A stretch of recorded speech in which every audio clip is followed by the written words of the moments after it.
চলিত বৰ্ষৰ ডিচেম্বৰ মাহৰ ২৬ আৰু ২৭ তাৰিখে নাৰেংগী ক্ৰীড়া সংস্থা খেলপথাৰ বাকৰিত মাণ্ডলী কাৰ্বি যুৱ মহোৎসৱ অনুষ্ঠিত কৰা হ'ব। আজি পৰম্পৰাগত ধৰ্মীয় ৰীতি-নীতি আৰু লোক সংস্কৃতিৰ সৈতে সংগতি ৰাখি লাইখুটা অৰ্থাৎ নোমপে অৰমু স্থাপন কৰা হয় গুৱাহাটী নাৰেংগীত।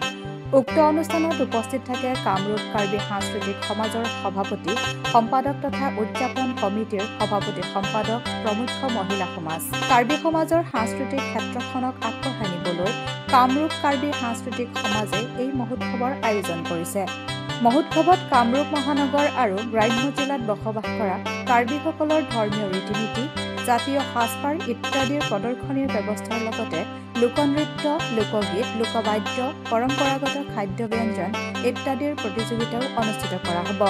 অনুষ্ঠানত প্ৰথমবাৰৰ বাবে কাৰ্বি বিশিষ্ট শিল্পী বঁটা, কাৰ্বি বিশিষ্ট লেখক বঁটা আৰু কাৰ্বি বিশিষ্ট সমাজসেৱক বঁটা আগবঢ়োৱাৰ পৰিকল্পনা কৰা হৈছে। কামৰূপ মহিলা সমাজে সামূহিকভাৱে মানৱদৰদী গায়ক ডক্টৰ ভূপেন হাজৰিকা আৰু প্ৰাণৰ শিল্পী জুবিন গাৰ্গলৈ শ্ৰদ্ধাঞ্জলি জনোৱা হ'ব। Bureau' report, England maker post.